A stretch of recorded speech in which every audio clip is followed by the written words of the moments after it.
Do martial arts actually teach humility? I know we talk a lot about being humble in the context of martial arts. We value it. We discuss it at the dojo. We emphasize its importance at belt tests and at tournaments. But is there anything inherent in the training itself that actually teaches humility? Or is humility more so a byproduct of the training? Humility is often seen as lowering our view of ourselves, but really it's more about raising our view of others. It's about valuing other people and their needs to the point that we're willing to step out of the limelight to give other people a chance to shine. Humility doesn't mean a lack of confidence or a low self-worth. It's more so about not having a need to brag about our accomplishments, not having a need to raise ourselves up in the eyes of others. It's our ability to keep our egos in check and not take ourselves so seriously. So does training in martial arts actually help us develop this? It seems to have that capacity. I'm not sure that there's anything unique to martial arts in this regard. Perhaps martial arts are no different than any other athletic pursuit in their capacity to encourage humility. Perhaps that's a normal part of sport in general. Or perhaps the development of humility and the encouragement of it is more about being human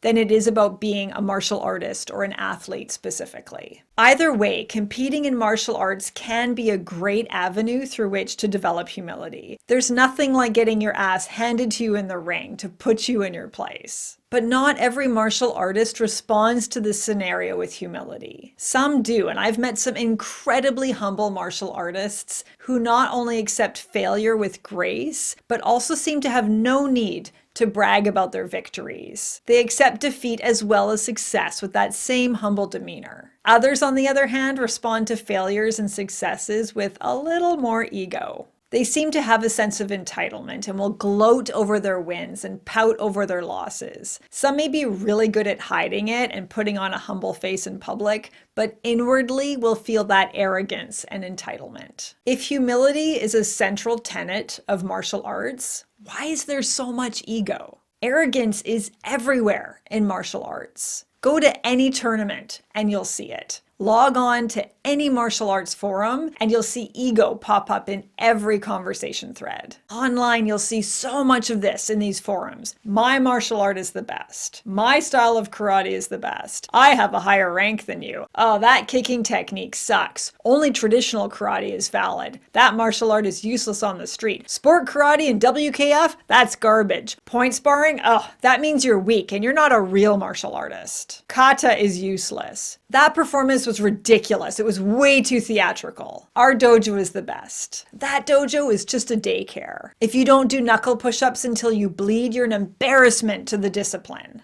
If you haven't had 10 concussions by the time you're a black belt, you're not all that tough. Oh, you train at a McDojo? Get the F out. Seriously, if martial arts are actually about humility, why is there such a lack of it in these forums? Humility is about building other people up. But there is so much ego online, so much building ourselves up and making ourselves seem better and smarter than others. The superior attitude is bringing everyone down and creating divide in the martial arts community. Some argue that there is nothing in martial arts that is inherently about building humility, character, enlightenment, and the like. And that the only thing separating martial arts from other sports is the focus on fighting. And that just training in martial arts will not necessarily help you develop a moral compass. Others argue that you can't be humble and competitive at the same time. So if you try to compete in martial arts and try to win your divisions, this speaks to a lack of humility. That trying to beat other people is the antithesis of humility. That the only way you can remain humble in a competitive environment is by focusing on bettering yourself rather than on trying to be better than others. And yet, we still give out medals and trophies, and we still compare one martial artist to the next. First place, second place, third place. You don't win a grand championship at a tournament for being better than you were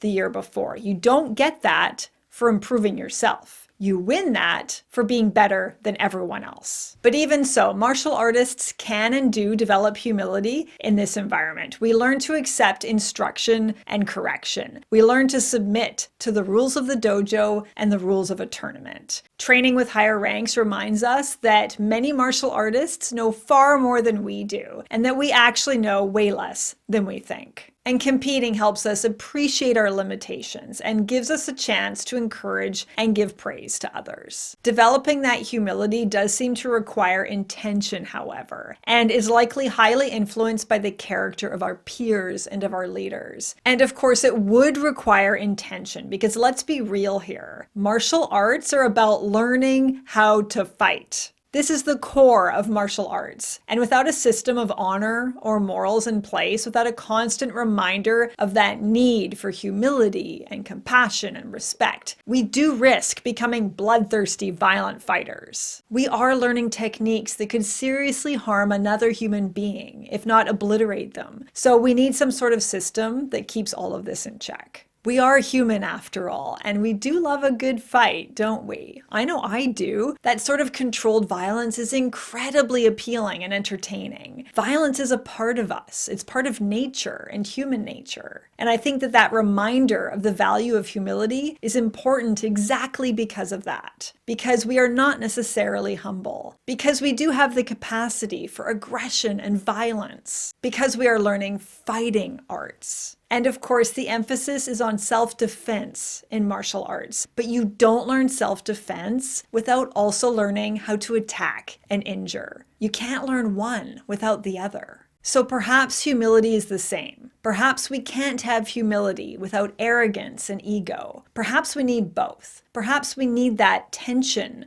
between the two to test our worth as martial artists. We feel that instinct for violence, that air of superiority, that oh so alluring pull of ego. And yet we know and we remember the value of humility. And we need to work at it constantly to keep it in balance. So are martial arts effective at actually teaching humility? They can be, but there's no guarantee. I think our egos and that visceral pull towards violence will always be a reality. We will likely always feel some degree of struggle between humility and our ego. But maybe our worth as martial artists doesn't require that we obliterate our ego entirely and exist in some higher state of humility and compassion and enlightenment. Perhaps our worth as martial artists lies in navigating that very normal human struggle with as much grace as we possibly can.